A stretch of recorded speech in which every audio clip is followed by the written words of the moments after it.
Hey everybody, EJ Eitel here, inside the Salesfloor. Thank you for tuning in. Really excited about our special guest today. Before we bring him in, I'm going to tell you a little bit about him.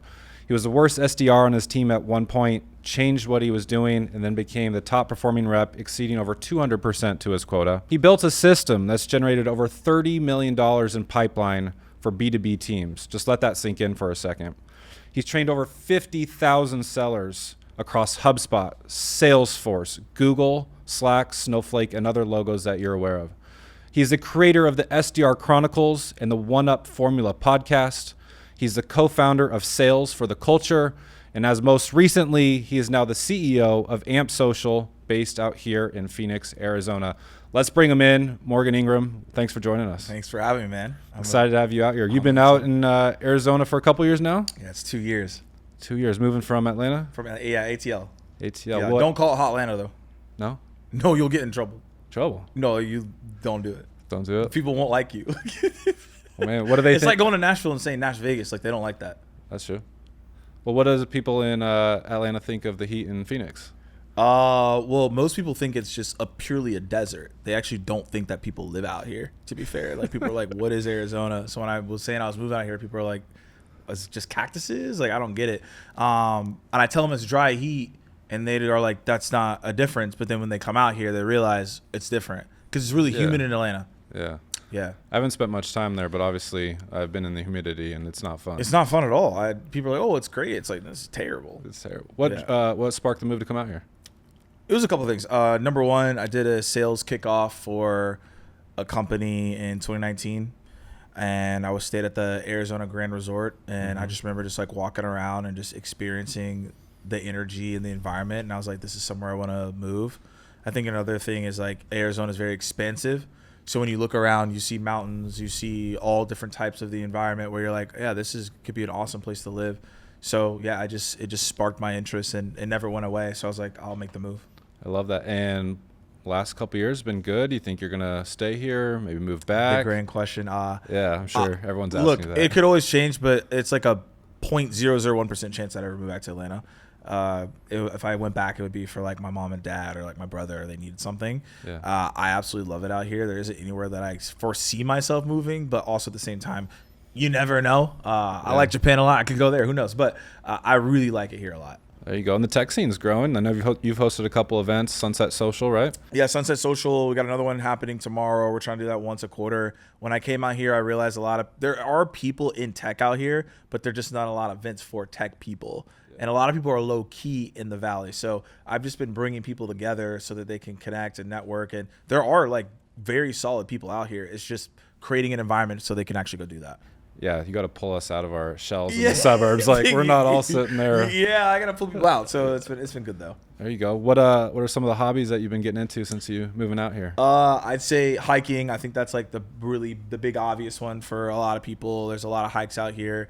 I'm not doing like Camelback every weekend, but like stuff like that. Definitely not right now. No, you're done. Oh, no. You're just done. The other thing I really like to do is ATV riding. I got really into that. I've been looking to see if I want to get my own, but I've done it maybe 3, 4, 5 times now at this point. Okay. It's just super freeing to go out there and just rip. Just going out in the desert. On the just ATV, ripping. Yeah. Going to Sedona, I go there I've probably been there 5 times now. Probably go like every 4 months. Just driving up there, day trip, driving through there, going through Flagstaff. And then most people know this because they've seen my post, but pickleball. Like I'm deep in the game. I'm going to pickleball later after this. Okay. Yeah. So that's my thing. Okay. Well, walk us through the pickleball game really quick. I think we actually have a video of you playing some pickleball. Is there a video we play? I think so. Oh, let's go. Yeah. Yes. Walk us through the shot right here. Okay. So I do a low serve deep, so people have to serve it back like for a pop up. Then I did a drop shot into the kitchen, so he has to do a dink here. I shot it here. Then I swiped it back again, win. Right down the middle. Yeah, but my game is the drop shot into the kitchen, so then I can get up to the net because my reaction time is extremely fast because I played basketball. So you can see here my reaction time, boom, boom, boom, boom. If I'm up there, I win. So that's how I play the game. Man, they get intimidated when you get up into the kitchen, or what? Oh yeah, they're like it's over. That's why they're trying to keep me back there. That's awesome. So it's a fun time. There you go. Well, I think, Morgan, for everyone tuning in, I know we've connected at a Diamondbacks game. I've been following you since my early days as an SDR. Yeah. Obviously, there's so much going on around AI, go-to-market teams. Yeah. I know we want to just come jam a little bit just on with AMP Social and what you're working on. Just what are we hearing from clients right now around AI? Just what's some of the latest buzz that you're seeing right now? Yeah, so for context, at the company that I have right now, it's called AMP Social. It's a sales consultancy. And when I go and work with clients, I'm typically coming in to help their SDR, AE, and sometimes their account management team if they're looking to land, expand, and reach into other accounts. And the main thing that everyone probably listening and you're facing is we have to build with AI. We have to build these infrastructures. We have to do these workflows. What I'm now seeing, though, is as that's table stakes and people are building those AI workflows, people are starting to lose that critical thinking skill. They're not thinking creatively. And so I'm coming in to really be like, how do we think about this creatively? How do we do more? And how can we truly stand out? And so that's what clients I've been talking to is like, okay, we got all this stuff going AI-wise, but how do we tell people to think differently? How do we help them do things differently? And so that's been the main task I've had in the last, especially 6 months, in working with clients. And are you working directly with AEs, SDRs? Who's bringing you in to kind of chat with these teams right now? Yeah, so it mainly be the VP of sales. It could be the CRO, and it's mainly SDRs, AE, and account management teams. Okay. Yeah. Okay. And are you talking about AI across all different channels of communication, outbounding? Is it more just across the tech stack? Hey, Morgan, here are all our different tools that we're using. Help us understand maybe how we use them all together. What does that look like? Yeah. So our program's called Sales Team 6. Okay. And within that program, we have in the first month, we do a diagnostic. So I'm going through, okay, what actually is going on in your tech stack? What are you using to make calls? What are you using to get data? And then trying to make sure that those speak together so you can find trigger points. Because ultimately in outbound, especially now, you have to find relevant trigger points. If you can't find relevant trigger points, you're just going to be a freezing cold DM and you ain't getting a response, right? Yeah. So I'm orchestrating and finding out what are those trigger points that we can create. So then in correlation, when you're reaching out to people, you can be more successful. I love that. And what is it like going on site and working with these teams? Are the teams pretty adaptable? Are they engaged with you? What's it like when you're going on and actually working with the team? Yeah, my motto for teams right now is that we need to have more fun. Yeah. That's the first thing I say is hey, we're going to have fun. And if you don't want to have fun, I'm probably actually the worst person for you because I'm pushing the envelope when I work with teams. So when I go on site or it's virtual, the first thing I say is, hey, everybody, I want you to think about how we can have fun with this. Because if you're not finding ways to have fun with this, then you're going to treat this like an automation or like a robot. And if you treat it like an automation or a robot, then you're going to sound like everybody else because now everyone can do that at scale with AI. So I'm really pushing the envelope on how can we think creatively on our cold call intros? How can we think creatively on LinkedIn? How can we leverage different channels that we may not be thinking about? How can we approach a channel differently than maybe how we're doing it today? So that's what I'm pushing on teams, and everyone's very receptive because it gets them excited to be like, I have the freedom to go do whatever I want. I think leaders sometimes aren't pushing their reps to be like, no, you can do so much more than what you're being asked to do, but you have to give them the freedom and the ideas to actually do that.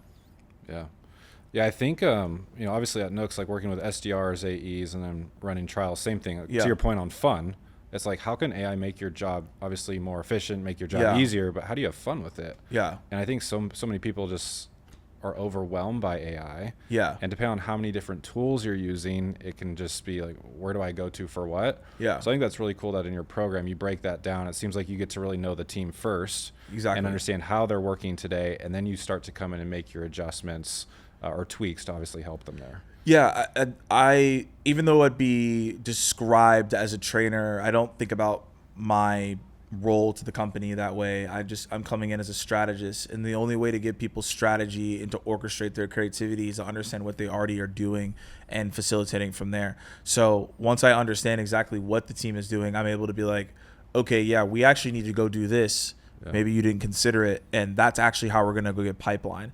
It's a completely different game than it was back in the day when I could just be like, here's the frameworks, go, best of luck. It's now, okay, I have the frameworks, but it's a puzzle which is really exciting. And I have to fit in the puzzle pieces so that people can see the full picture on like, this is how that organization needs to do outbound, because it is different for everybody. Yeah. Do you feel like the teams that you're helping today, I think some people believe, there's obviously a lot of great legacy tools out there in the market that have been around, they work. But are they keeping up with the speed of innovation, AI?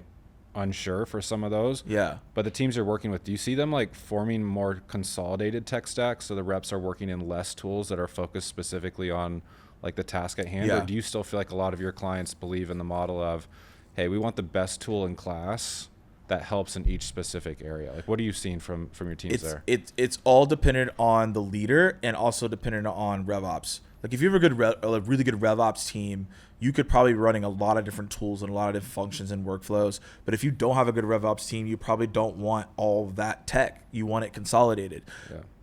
Without knowing all that information, I'm finding that a lot of teams are looking to be more consolidated so that they can be like, cool, we have these 3 to 4 tools and we can go. I would even say that for like my own business, like I'm looking at tools being like, okay, respectfully, Claude can do like 5 of these things.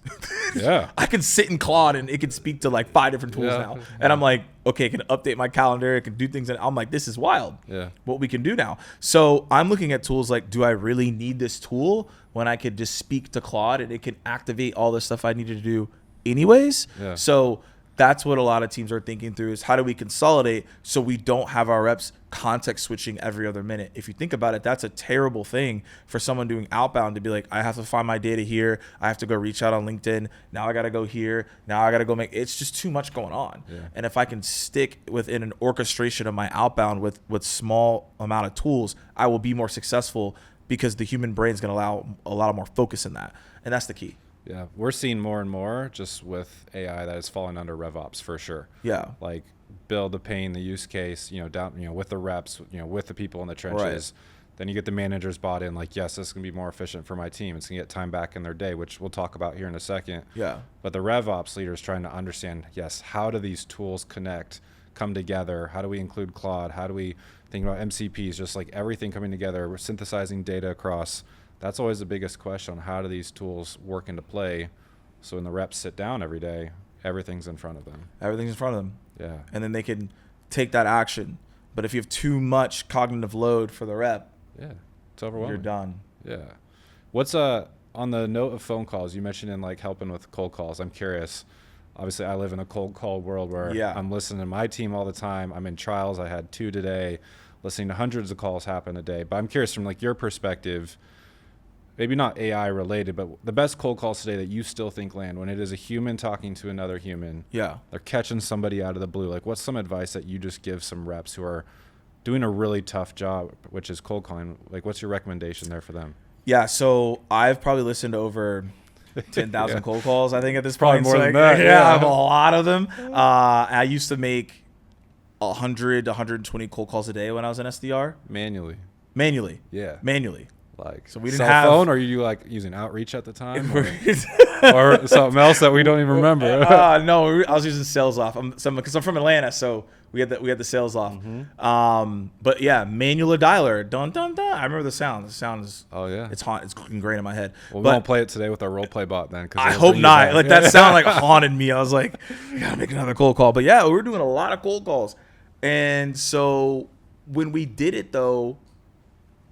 And the team that I was on, and when I managed my reps, and still today this still applies because I did that role 10 years ago, is number one, you have to find your confidence.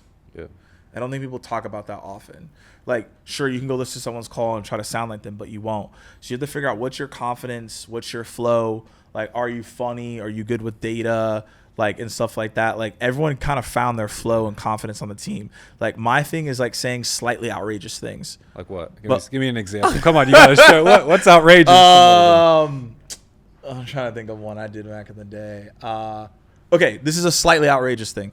So when someone's like, hey, I don't have time for this, I'd be like, hey, look, all I'm asking for is 30 seconds. You can get one of those, oh my gosh, what are they called? Like the quicksand? Yeah. It's like, you can go get one of those quicksand things. You can time me. If it runs out, you can hang up.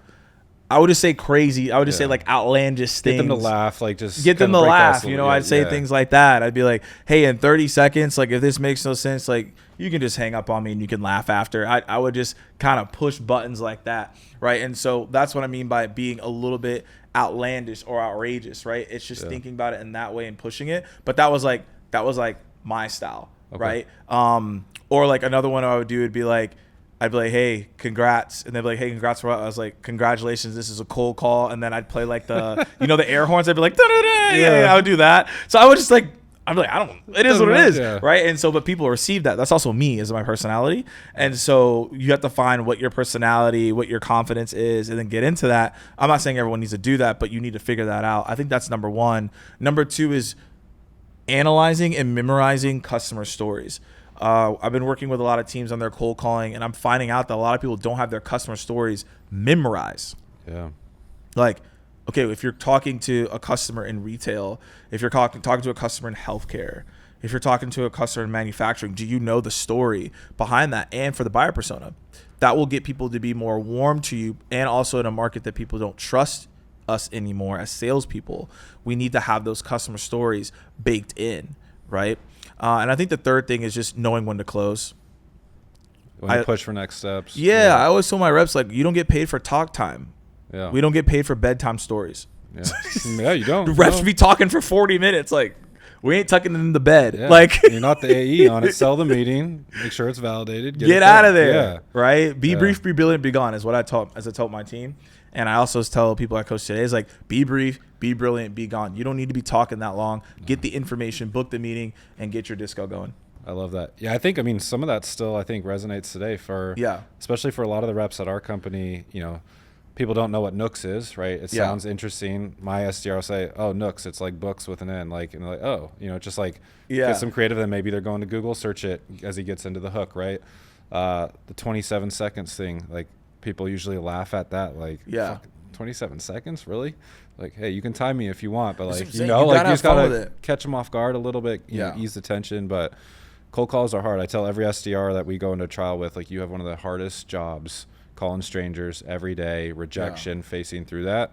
But I think that's important for reps to hear on, just like, be yourself, be confident. We just did a podcast with Calvin Flax from Zoom Info, and his biggest thing was like 100 dials a day, 200 dials a day. It doesn't matter if you're not confident. Yeah. Right? Like, you gotta be confident in yourself, who you are, obviously what you're talking about. That is a huge piece of just getting someone to hear that through the phone. And then to your point, I think that's one that's super underrated, is the customer stories. You're calling somebody, what do you have in front of you to make them feel, prepared, and like you're actually resonating with them and why it's relevant for them to stay on the phone. I don't think people do that enough. And it's also, this goes into what your being is when you show up on a cold call. So this is a little bit like a psychology, but a deeper state. Most reps, when they cold call, even AEs to a degree as well, this doesn't fall just in SDRs. I've seen this with AEs I work with too, is they're so focused on, this person is a VP or C-suite. If I say one thing wrong, they're going to come arrest me. Yeah. They're going to hang up immediately. They're not. But the thing is, like, none of that is going to occur. Like, no one's ever going to pull up to your apartment or house and be mad at you because you had a bad cold call. No one's gonna email your manager and say this was the worst cold call of my entire existence. Yeah. They're not gonna remember you. Yeah. And so once you realize that, it makes it a lot easier. Yeah. Oh, I'm not as important, and it's not important as I think this is. So then if you just come with a different being in a different state, saying, okay, I'm just gonna have this conversation. I have something relevant to say. I've had this conversation 1,000 times. You're gonna approach the call differently. Yeah. Like, I'm never inherently afraid of making a cold call, because it's like, no one's pulling up on me. No. no one's flying in to be like, oh, hey, man, that call's terrible. Yeah. Let me tell you, like, that's not going to happen. They're going to forget you in 5 seconds. No. So you just move on. But that's a mental shift that you have to make as a cold caller, and as a leader. You need to be telling your team that every single day. Yeah. Because if they're afraid, it doesn't matter what skills we teach them. No. Not at all. So as we think about these cold calls that you're training reps onto, you mentioned when to ask for the meeting, like when you cut it off. Obviously, before you get there, the big thing that, like, we teach our reps, and like what we're talking and hearing on these calls, is the relevance factor. Yeah. In that opening 30 seconds, are they going to hang up? Are they going to listen to you or not? Is, why are you calling them specifically? How is it relevant to them? What pain are you trying to solve for me and my company? I think that's always a continued piece for reps today is like they go in, they have their scripted talk track. They know what they want to do, but they're not saying anything relevant to the person that they're calling. Would you say that's fair for like the teams you're training? Like that is that hook and why you're calling that individual specifically is so important. Yeah, so if you were to use any software that you have that analyzes calls, I tell people go look at what are the 3 to 4 things that typically lead to the meeting for you.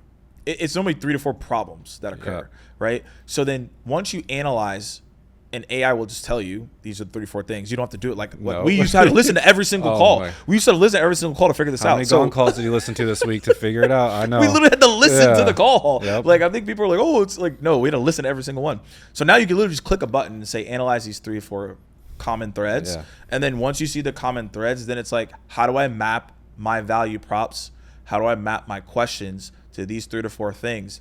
And then once you realize these 3 to 4 things occur, then that allows you to say, hey, typically when I hear this, it means that we should probably meet. Let's move to the next step. And using that language typically means that you've been here before. Now there's more trust. The friction is lowered. And now we can have a better conversation. That's why you want to use that typically word. But you're not going to know when to push unless you have the understanding of when do the pain points occur in this conversation so I know how to move this forward. Yeah, exactly. I mean, there's so many reps who do try to push that meeting probably at a right time. Yeah. But they didn't get what you're talking about. It's like the relevance factor, but understanding when you go typically, our customers, like these are the pain points that they're struggling with. Is that relevant to you or is this top of mind for you? If they don't get that, and the person's probably just going to rush them off the call and say like, yeah, just send me a calendar invite, whatever, but they're not showing up to that meeting. They're not. So that relevance and like that hook of, hey, well, we'll tease you here. This is how we're helping. Similar personas, drop some customer names at that point. Yeah. Relevant to them, like, hey, I should probably take a peek at this. That's when you sell that meeting, make a good broker intro into like who's going to take that next call, maybe ask a couple of qualifying questions to firm it up a little bit right at the end and then go into it. And the thing is that as whatever your cold caller, your lead generator, SDR AE, full sales cycle AE, you want to think about cold calling as like you're just a detective. Yeah. Everyone gives you clues. After listening to every call, I'm like, everyone actually gives you a clue. Yeah. It's whether or not you pay attention to it. So what I tell leaders to heavily focus on when they coach their teams is start coaching them on the skill to look for irregular words. So what I mean by that is if someone's like, yeah, we're doing all right, most reps will be like, okay, so, and then we're the number one leading provider. And it's just like, all right, bro, like nobody cares about that. Yeah. But when someone says, all right, that's a clue that something is wrong. Yeah, they're not. They're not all right. Not all right, yeah. So we all have probably seen the Never Split the Difference, Chris Voss. Like, if you want to go dive deeper into that, you can go read the book or watch out the masterclass. Great book. But it's a fantastic book. But he talks about mirroring and things of that nature. So that's when you could easily go like, all right. Yeah. They'll tell you everything. Tell me more. Exactly. Why? Yeah. All right, it's okay, I'm doing bad, etc. These are things that you really want to like pay attention to because everyone gives you these little clues. And once you find those clues, you're able to follow up at the end of the day. Yeah. I mean, if you're on a Zoom call, it's no different too. You're reading body language, Reading it all. tone, right? And you can tell when you ask that discovery question, they answer it. That response will tell you everything to obviously go down that funnel. But Exactly. anyways, no, that's a great little segue. I think, AI, obviously huge topic in general, but as these tools, I mean, Nooks is one of them, right? Like we help generate and give more productivity back in their day. Like the reps are being X more amount productive. But now what do they do with that time, right? You and I have talked about this a lot too. So I'm curious, like as you're working with these teams, leaders, right? Whatever tools that they're working on to help their team be more efficient, time is now coming back in their day. Yeah. What are they doing with that time? And do you feel like leaders are preparing their reps to like use that time wisely? Or do you feel like you're seeing companies like, hey, they don't know what to do with their time anymore? like we're speeding this up in the process, but now like what do they do for these other few hours? So I'm not going to blame the leaders for what I'm going to say. I don't think it's the leaders' fault. I just think it's the economy that we're in. Things are moving extremely fast. I mean, as we're recording this right now, Anthropic just released a new version of their model, and it's insane. It actually this is me nerding out for like 2 seconds, and I got the Pokemon hat on, but I saw it this morning. So the new model is so good that it beat Pokemon in like 8 hours. Tell me more. Like the Pokemon Red, like Game Boy. Oh, it beat it. It just beat it. Oh, wow. It's just like it beat the whole thing. Just by giving it the game. That's insane. That's insane to me. That's where we're at. Wow.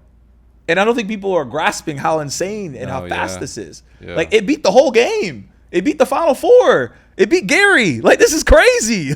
That is insane. Like, all my friends, like, I don't get it. I'm like, this is wild. Yeah. Like, do y'all understand how insane this is? Like, that took me forever to beat when I was a kid. Yeah. You know? Pokemon Even now. Snap. That was the game back in the day for me. Pokemon Snap, but yeah. Pokemon Snap, Pokemon Yeah. Stadium. So, Yeah.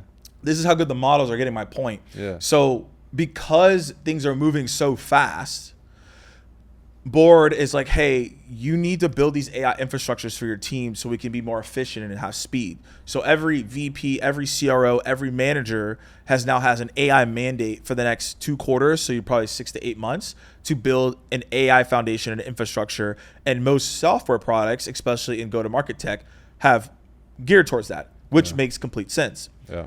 What I'm telling people now, though, is like, okay, I think only some leaders are prepared for in 6 to 8 months when everything is figured out.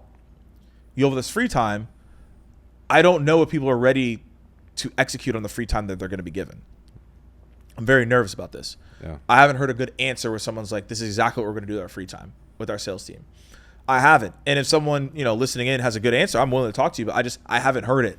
And so I think some leaders are starting to think and prepare for it. Most leaders aren't prepared for it because they have to focus on the AI. And so now the conversation that I think leaders need to start having, because you're thinking 6-12 months out, what are we going to do with our teams once they have all this sorted and they have free time? Do we tell them to make more calls? I don't think that's inherently the answer. Is it telling them to just send more emails? I don't think that's the answer either. There's other things that I believe to be true, which we'll dive into, but I don't think a lot of people are prepared for that once the time is free. I think that's probably fair to say. I mean, every discovery call I have too, it's just, cool, Nooks is helping me in these areas. I'm getting my reps are going to come back. They're going to have this much more time. How can we, our conversations are around like, where can Nooks help them be more effective? But I don't think anyone, at least on the go-to-market side, has officially figured that out, because at a high level, right, it's so new. Mm-hmm. But people are like, okay, do we invest this time back into skill development? Yeah. Do we invest this time into looking at signals, synthesizing data, and doing more strategic outreach? Right. Do we go on site? Like, maybe it frees up enough time for people to get face to face and do something there. But I think there's not a perfect answer, but I think it's at least cool that teams can now start thinking about, with this extra time, obviously based on business needs and stuff too, but like, where do reps go and spend more time? And if everyone's not hitting quota, at least like right now, they should be investing that time back into their team. 100%. Yeah. But any ideas you have? Like, where are you telling people right now if they ask your advice on, at least on the go-to-market side? Like, there's a lot of SDRs here selling. I'm going to speak. The first group I'm going to speak to is if you lead an enterprise account executive team or a strategic team. Okay. So for you, like, what is enterprise for you all? Over 1,000 employees. Yeah, I'd say like over 1,000 employees. Some people it's only billion revenue up. So around that realm. This is my first advice. I think if you're an enterprise AE, you're leading an enterprise AE team, a strat AE team, you should be spending 80% of your time in front of clients and creating localized events. So the reason I bring this up is I've been working with one of the top reps at a company called AppZen. He's become a pretty solid friend in the last couple months. And so he was like, hey, how do I strategically think about building my pipeline? And I was like, man, this is going to sound super simple. Like, you're localized. A lot of your clients are localized. And also a lot of your prospects are localized. Go speak to the customers and get them in with an event. Yeah, bring everyone together. And go have them invite their potential clients, and then go invite yours and just bring them together. Yeah. He's like, that's not, I'm like, I don't have any cold calling hack. You don't need to be cold calling as an enterprise AE at that point. Yeah. You probably don't need to be doing some cold email campaign. You need to strategically start thinking about, how do I just bring people together? Yeah. Well, customers can sell on your behalf. And then so he did that, saw success. And then now he started a VIP referral program. Nice. So now he's got that going, and that's led to insane amount of pipeline for him. So I'm bringing that up as a use case of that's what you could do at your free time. And so that's what I think on the enterprise side. Now let's look at like a commercial account executive and how you can look at that, or full sales cycle. Yeah. The thing you should be doing your free time there, if you're a leader, is okay, maybe we should get more in the field, but you actually should be spending a lot of time on LinkedIn. Not posting, but tapping into your network. Yeah. When is the last time you've built a list of all the customers you've worked with in 6 months and tapped in with them? How is it going with the product? Like, what are the pain points that you have? Can I get referrals? Like, what's going on in your network? Like, I don't know how many. I don't think a lot of teams just do that. No, usually it's sell the deal and then move on. And move on. Yeah. But we've. I was telling a friend this. So I was driving over here. We can't live in a world of transaction anymore. You used to be able to get away with this. Yeah. Especially pre-COVID and SaaS. You were just slinging SaaS. It was like, you just keep selling forever. But now it's a little different. Yeah. People are hesitant. They don't want to buy stuff anymore. They don't really trust people. Even if you have a cool brand, they're still hesitant on you. So you have to lean on the network you've built. So I think for full sales cycle commercial AEs, it's like, how do you spend as much time on LinkedIn, tapping into every single person in your network and leveraging those stories so you can book more meetings for your pipeline, but also close more business as well. And I would spend a lot of time not only doing that, but also learning your industry. This has been very fascinating. I've been talking to a lot of VPs of sales and CROs, and I've been asking them, what content do you consume? Yeah. What do you think the answer is? What content? What type of content do they consume? I was like, yeah, what do you consume for content in your free time? I have no idea. So 80% of the answers were not like a sales podcast. Yeah. It wasn't like a sales leadership podcast or like a book. It was like, I just study my industry. That's it. They're like, I'm just keeping up to tab my industry. I'm trying to know what's going on. And straightforward answer, but I don't know how many reps do that. With your free time, you should be spending all your time being like, what's happening in the industry so I can be an expert. Yeah. Continuously plug into my network and nurture people and schedule meetings. Last thing I'll say is, what do the SDRs do with their free time? I think this is where you should be extremely creative. I think that you should wake up every single day as a sales development leader and be like, how can we break the box? How can we break the mold? Okay, people are doing video prospecting, cool. How do we send a video prospecting on a jet ski? Mm-hmm. How do you leverage AI to make something creative on that? Yeah. Right. It's like, okay, let's snowboard and send a video. Yeah. You know, this is outlandish ideas, but my point is that you have to think like that right now. Yeah. It's like, how do you truly stand out and be a little bit different? How do we nuance that? That's what you need to be doing at your free time. So I know I said a lot there, but when I work with clients and we're like, how do we attribute pipeline to the work we do with AMP and Sales Team 6, I'm pressing people to be like, you need to be creative, and whatever you've been taught is cool, but like, we're in a different world now. Yeah, no, agreed. Yeah, in the enterprise space, obviously prospecting top of mind, but depending on how the organization's set up, they should be talking and being face-to-face with clients or on Zoom calls, basically, and then using AI to automate all the busy work in between. I know specifically for us, like, we're trying to host events too, like go to Boston, or whether it's LA or San Francisco, bring customers together. I think some people have seen I post about a big golf tournament that we want to do. We want to bring to that point customers of Nooks together with prospects. Also have fun golfing, of course. Pickleball maybe coming next. But I think we can get something going there. But I think to that point, it's like just hearing stories, but not just from the sellers, but like from people who are actually seeing a return and like how it's helping them. Like, let them help you sell. So I think like I'm spot on with you there. I think like the commercial AEs piece, you're spot on too, right? Like slang and SaaS is completely different now than it used to be. But that LinkedIn channel is huge. And depending on your persona, like, I mean, man, since Gong, I sold into like engineering tech, right, and HR there, and then I sold to maintenance software. Yeah, maintenance software folks don't live on LinkedIn, so like there's obviously like some industries like not as prevalent where that's going to be helpful, but agreed, like the LinkedIn plays, and shout out to you for all the the last handful of years, all the different plays that you put out there. And if anyone's not following Morgan, make sure that you go follow him. A lot of great plays there for you to watch, but like it's a channel that's underutilized. And we actually built LinkedIn. I'm not sure if you know this, but we launched our AI sequencing tool. We have LinkedIn as a channel in there now. Yeah, I mean, God, you have to. Like, you can't just keep doing the typical outreach anymore. So now we're giving leaders visibility into, are our teams leveraging LinkedIn? Yeah. Like, hey, maybe we share one of Morgan's posts on like how to leverage LinkedIn. Do that in a team meeting. is anybody like following through with that? You can see that now within our sequencing tool in that 100%. play. Yeah. And so agreed with you there. That's something that you met with Mel. She's, running our SDR org. Yeah. We have JK who's running, our mid-market and commercial team, and LinkedIn is a huge play for us. So Yeah. also agree and double down on that. And I love your point on the SDRs, like getting creative and thinking outside the box. What can you do different? Because we all know the three main channels, LinkedIn, email, and phone. Right. All are going to stay extremely important. Yeah.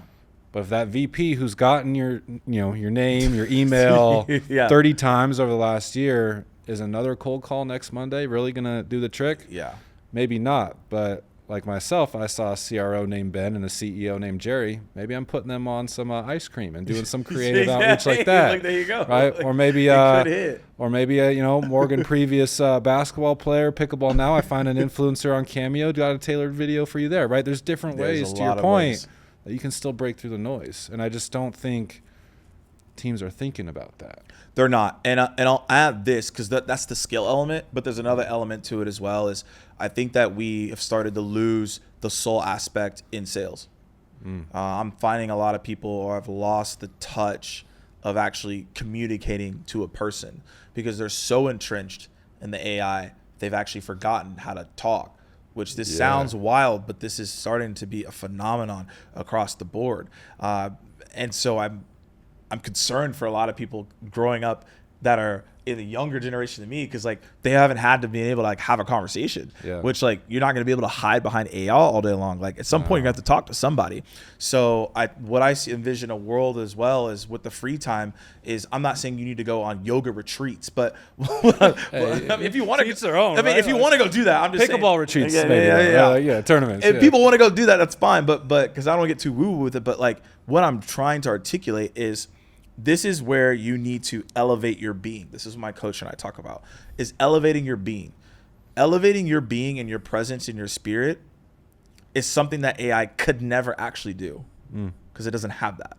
So that's actually the one unique advantage you have. So what does that mean? That means, okay, what are my values? What do I actually stand for? Like, okay, how do I show up in the workplace? So if you think about what I said earlier, most of the reasons that people don't do good at cold calling has nothing to do with their skills.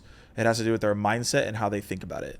The thing is that they're afraid to make the call because they're afraid to be wrong, or they're afraid to be proven wrong, which is a limiting belief and a being behavior. But if you work on your being and say, okay, well, actually, everything happens the way it's supposed to happen. If I make calls, it's a great call. If the call goes wrong, it just goes wrong. That's a different attitude. So now your skills are going to correlate with your being and attitude. So I think mindfulness, meditation, working with the leaders, working with the reps on what are your actual goals and what are you committed to. I think that's what we need to tap into as well, because it's not just about doing more and more and more.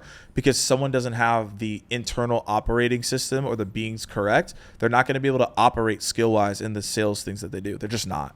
No, I think that's tough because I think managers these days have, grew up with like what we did too, and like it's all that they know. Yeah. And so that's why companies and teams are operating in that perspective. But you make good points on just like what they need to be doing in tandem to all that. Yeah, and it's a leadership thing too, to like look at yourself and be like, what are my commitments? What's my being? Like, am I afraid of certain things? Is there certain things that I'm striving for that's blocking me from being a good leader? You work on that, and then now you can lead your team on that too, because the reason that people aren't successful sometimes has nothing to do with the skills. I learned that as a manager. I was like, just one of my reps just wasn't confident. So I was like, all right, you need to watch a motivational video every single day. She shouldn't be in the top performing rep. It actually had nothing to do with her skills. She just had a different story in her head telling herself that she wasn't good. She already was good. Yeah. We just had to change the story. What would your walk-up song be if you needed some encouragement before a cold call? What would it be? Morgan's stepping up to the phone, about to make this ring to the Look, I'm from Atlanta, so it's ratchet. So I'm just going to go ahead and just clarify that really quickly before I say the song. Juicy J. Okay. So you already know this is going ratchet. This is already going ratchet. Scholarship. Okay. Have you heard this song? I believe I know it, yes. How's it go? Do you know it? You want to sing it for me? You want to rap for me? I'm not going to sing it for you. No. The reason I picked it is it starts off with "Get your money." Yeah. Get your money. And then it's like, the rest of the song we can't talk about. But but the first part is "Get your money." So that's like kind of like the trigger. Yeah, no, agreed. Yeah. I love that. Well, a couple things before we wrap up. Just again, like, It's been so fun. Yeah. I appreciate you being here. I think a lot of people, there's a lot of talk on just the future of like SDRs. Yeah. I just want to talk about this for a second. Sure. There's some people that believe a handful of years from now, there's not going to be any SDRs. Yeah. And for the SDRs listening, don't worry, you're good. But I'm curious to get your take, right? Like we have our take at Nooks. We think it's a huge, like AI is going to help with automation of all the tasks that the reps shouldn't be doing. Yeah. But that human element is so important, and that's where we're trying to maximize the reps' time to have more of those human touches, those human connections. And to this day, people like buying and talking to humans. But yeah.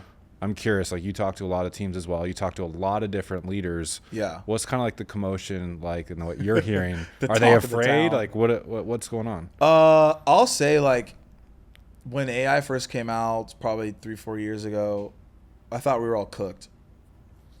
I'll be honest. Fair, yeah. I was like, this is over. I don't even know what. But we're still here right now. No, we're still here. This is my journey. I was just like, I'm extremely nervous. Yeah. Because of how fast it was responding to me.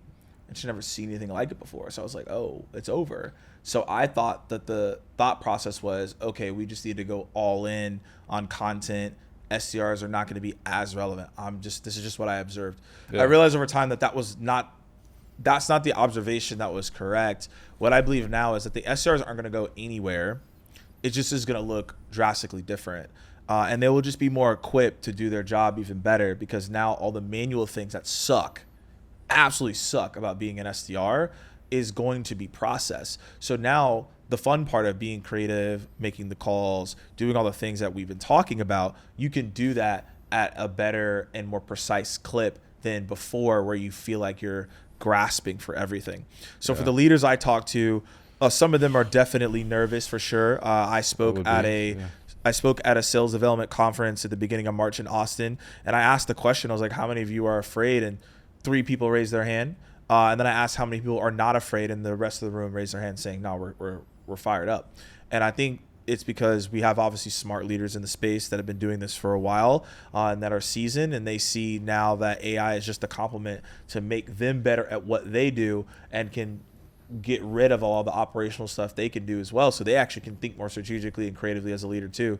So I think it's actually really exciting times once you decide to embrace it and not look at the fear monger of it. Yeah. But I do believe there's a cautionary tale, like don't outsource your thinking to AI. Yeah. That's where you go wrong. Yeah, but efficiency and productivity is somewhere to invest probably. 100%. Like, yeah, you're going to be able to get the manual stuff, the data entries and stuff like that. But once you start outsourcing your thinking, that's where the trouble comes. I think that leads us into like a little game I think we should play. Let's play the game. So I think we should play a game called Replace It with AI or Keep It Human. So we'll just call it Replace It or Keep It. We're going to do rapid fire. Okay. I got 5 of them for you. Okay. And for anyone listening, we have not talked about this. He has no idea what's on the card. We're just going to go really quickly. What does Morgan think? And we'll break it down after if we want to like see what we got. So you're just going to say Replace It or Keep It. Okay. Sound good? Sounds good. All right, here we go. What do you got? Prospect research. Replace it. Call coaching. Keep it. Cold emails. Replace it. Discovery calls. Keep it. Pipeline reviews. Replace it. Okay. Let's pause there. So prospect research, you said keep it, right? Or you replace said it. replace it. Yeah. Replace 100%. Yeah. I mean, you can input automate that signals account. Every client that I work with has pretty much automated that process. If you want to mainly do your research because you want to teach, this is what I do believe. You should show your beginner reps how to do the research so they understand why these things occur and the business acumen to connect the dots. Yeah. But then once they understand that, you should replace that completely. But the caveat is you do need to coach the reps on what business acumen is, because I'm starting to see companies where they have all these AI readouts, but then the reps like, I don't know what this means. Yeah, they're just reading a script or they just got trained on it and then they forgot it. Yeah, so like we don't want that. We want the sellers to connect the dots and have business acumen, but replace it for sure. Yeah, it reminds me of half the stuff I learned in college. Call coaching. Keep it. Yeah. I think obviously AI is helpful to figure out what to coach on, but I think the coaching needs to remain human because there's nuances that you hear in people's tones, inflection, how they talk, that I think humans can only truly pick up on to coach on. Yeah, I think that's always really hard. I know at Gong too, early days, it's like, hey, you're coaching on a lot of different areas, but can we actually detect those areas that are kind of untraceable? Yeah. Yeah, like the tone, like how they show up. Are they nervous? Like that's what I'm paying attention to, right? So that's why I say keep it. Cool. I think cold emails, we agree on that one for sure. Yeah, man. At this, I'm not saying cold emails are bad, but I think at this point, due to Yahoo, Google, spam filters, everyone now, just go ahead and replace it. Use it as brand awareness. If you want to do personalized emails to your tier ones, that's great, but I say replace it. Yep. Discovery calls, obviously keep it. You got to keep that. Yeah. Human element of it. Yeah. Ask the right questions. Yeah. Agree. Yeah. Imagine doing a discovery call with iRobot. I don't think so. Yeah. It'd be kind of That sounds terrible. Yeah. That sounds awful. That sounds absolutely. Even if I was the product, I'm like, I'm out. Yeah. Yeah, I don't want that. Yeah. We have role play bots. We don't do it from a discovery call perspective, but like cold call training. But I think that's I'm cool with that. But like I'm talking about the robot is on the call doing discovery with the client. Yeah, it's a little different. Yeah. That's crazy. Yeah. Like how would you feel on the other side of that, you think? I'm sure you've been on the other side. I'm out. Yeah. Yeah. It's I'm hanging up. I don't want that. Yeah. Agreed. And then pipeline reviews. Okay, so I said replace this because most of the time pipeline reviews are just story time.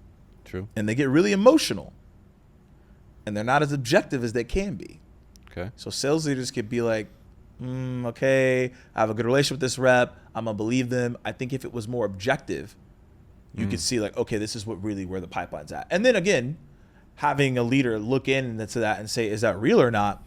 But I think the pipeline review is going to be more objective because it's like, yeah, this is where the deal's at. You don't have this information. What's going on? Agreed. And I think for leaders, it's very easy to be like, oh, okay, yeah, whatever. Or a rep to tell you a story that isn't true. Yeah. Agreed. All right. Second game, kind of on that same topic. These are going to be some AI hot takes. Okay. They've been pretty relevant lately. So we're basically going to say agree, disagree, or depends. Okay. All right. So I only got 4 of them. And we can break them down after. Okay. So the first one, SDRs will disappear in 5 years. I disagree with that. Okay. AI will book meetings without humans. I agree. I agree with that. Okay. Managers should review fewer calls.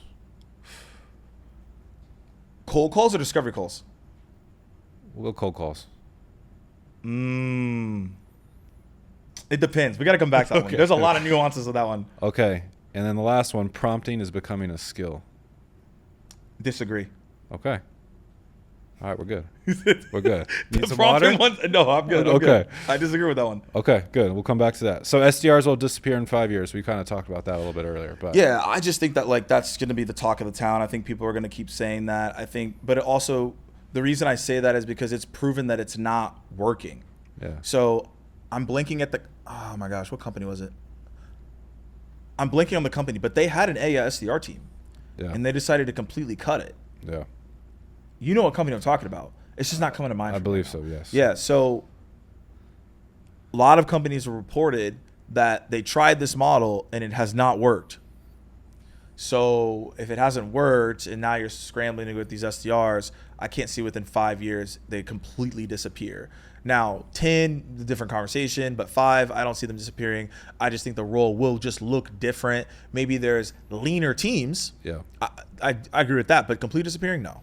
Yeah, leaner teams, or maybe it's transitioning. I think I've heard too, just maybe less SDRs, but more full cycle reps. Yeah, I see that. Whereas like maybe they have a very strategic team doing AI on like very high end prospects or the enterprise segment or new vertical. Right.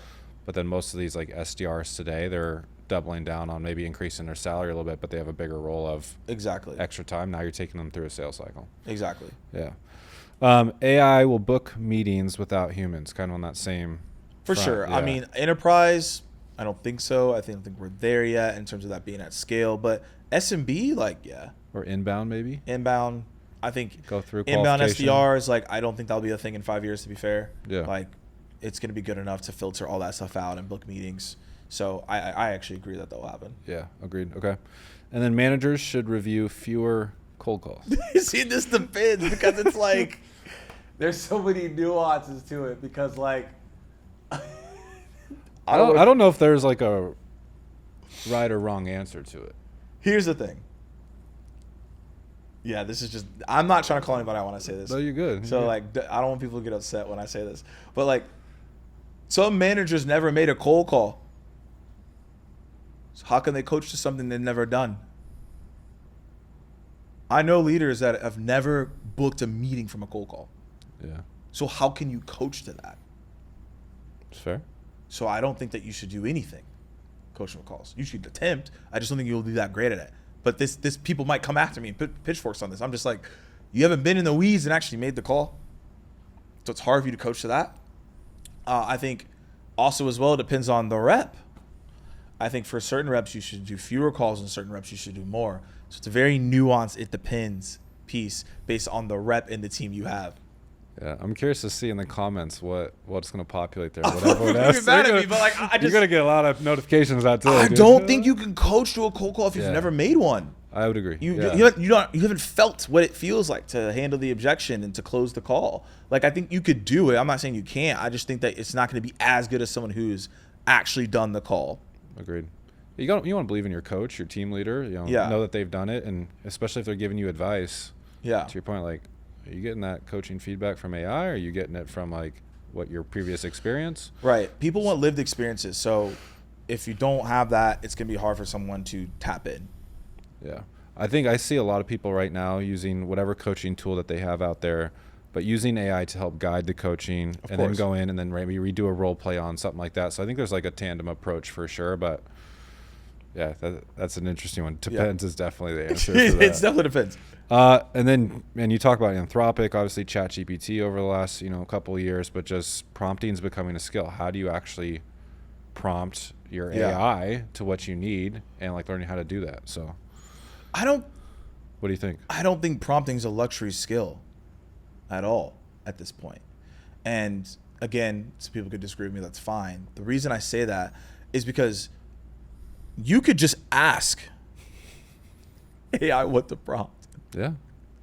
It's that smart. Ask me the questions. Yeah. Hey, what do you need for me to create a good prompt? You give it to it, it'll create the prompt for you. Yeah. So it doesn't require you actually to be good at good prompting. I think we're way past that. Yeah. Because you could just ask.